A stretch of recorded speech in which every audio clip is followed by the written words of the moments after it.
So it's 11 o'clock right now. It just turned 49 degrees. And you can see the bees, they've been cooped up for probably a good 4 or 5 days now before they've really had a good opportunity to fly. And you can see all of the new bees coming out and starting their orientation flights. They make these little tiny figure eights in front of the hive for a little while here, and then they'll start to settle back inside.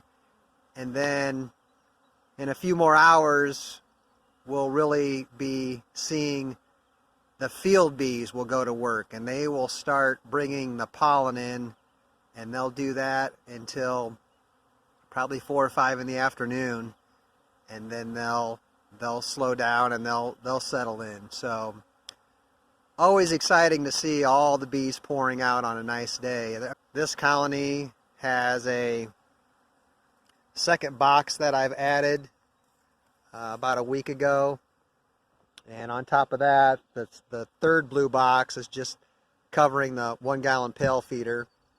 I don't have a lot of drawn comb in that one, so I'm feeding them in hopes that they'll draw out that second deep, and I can then make some splits off of it and use those resources. And also to prevent them from swarming. I pretty much try to follow the Ian Stepler model, where I am putting a second box on the stronger colonies and then using that second box for resources and keeping the first box under control, and then I'll start supering off of that. So just a little snippet to show what's going on, but they are really pouring out of that box. So I have a feeling that pail feeder is probably empty. They went through a gallon of 1-to-1 syrup in 3 days, and I left it empty for a day or two, and then I put another one on. We'll get in there and see what's going on, but they look really good and they're really active, and there's lots of maple pollen still, so I shouldn't have to give them any pollen patties or anything now. I think they're pretty well on their way. We're going to have temps in the low 60s, 50s, overnight lows in the low 40s. So on these bigger colonies that I'm feeding with 2 boxes, I'll probably take my coroplast cover off the bottom. This colony made it through the winter. This was a cutout I did in August last year, and it was a cutout that was on the side of a shed, and it was an old shed. An auctioneer contacted me, and I didn't have to fix the shed or anything. I was able to just cut the side off of it and access the bees. And it was a full 10 frame box of bees, and it had the biggest queen I've ever seen, and I put them in this box, and they've done really well. They're not as big as some of my other colonies, but I have a feeling they're gonna have a nice slow build up to the flow, and they're not gonna be really swarmy. They didn't have a high mite count when I tested them. They did have quite a few hive beetles though where they were at in that shed. I was surprised the number of hive beetles that they were living with. But I can see these girls are doing really well. They're pouring in and out of there. I'll probably add a super on here pretty soon. They had good honey stores. I overwinter everything in single deeps except for my Michael Palmer 4/4s.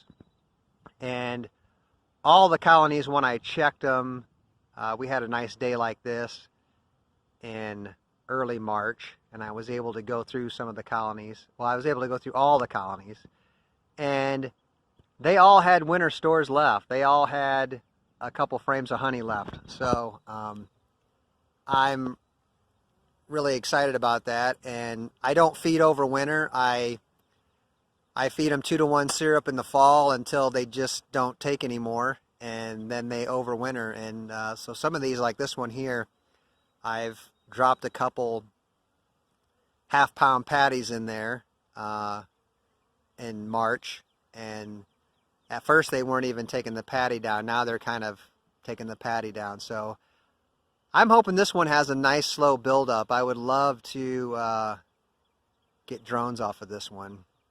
My bigger colonies, I'm doing something that I learned from watching YouTube videos from Faith Apiaries up in Canada. And he takes his foundation frames and cuts them in half and then centers them in the frame and puts them in the colonies in the 3 or the 7 spot. And the bees will then make drone comb on the sides of it, and that's where they'll put all the drone, and it keeps them from putting all that drone on the bottom of the frames. So I'm also trying that this year to see if that works. I like the idea of that. I like the idea of giving them specific comb for drone. Here's one of my Michael Palmer 4/4s. This one has queens that I grafted at the end of July last year, and seem to be pretty hardy. They're doing pretty well. One of them stung me in the neck as soon as I turned the camera on. That was great. So they're maybe a little feisty, I'm not sure. They might just be hungry. So they're doing really well. I need to start selling some of these splits. When I check colonies today, I'm going to see if I've got drones or not. I had drones that were probably a week out from hatching the last time I looked. So this is an interesting colony. I actually put this colony together late in August, and I had a colony that had made a late swarm, and I had a bunch of queen cells, and I was kind of experimenting with how long the queen cells would last, and for whatever reason this one was not making a queen, and then when I would put a queen cell in, the queen would come back. A couple times they laid eggs, and then the queen was gone. So by the time I got this colony, this nuke, to take a queen, she wasn't mated until the first week of September, which was pretty, it's about as late as you could get in Northeast Indiana, because it wasn't, I don't even know if it was 2 weeks later all the drones were gone. So, and I had them in a queen castle, and I took a couple of the dividers out to give them 6 frames and packed some insulation in there. And then I fed them syrup well into December because they didn't have hardly any resources. And they are doing super strong. So I think it's been 10 days ago, I came out and I just put them in a full box. And you can see they are just really, really active. I have 24 colonies I overwintered. 8 of them were in Michael Palmer style 4/4s. They all survived. But I do have 3 colonies that came out of winter in really small clusters, and I don't know, as of now I haven't done anything with them. But it's good to see this colony doing so well. You can really see underneath the colonies once I've taken the covers off, the coroplast boxes that I have that covers the bottom. I use screen bottom board, so everything falls out, and all of the cappings fall through in the winter. They fall into the ground. And what I noticed when I had solid bottom boards is all those cappings stay inside the colony, and the colony keeps it warm enough in there that the hive beetles can actually overwinter in the cappings. And by falling to the ground like this, I don't see any hive beetles that are surviving in there because it's too cold.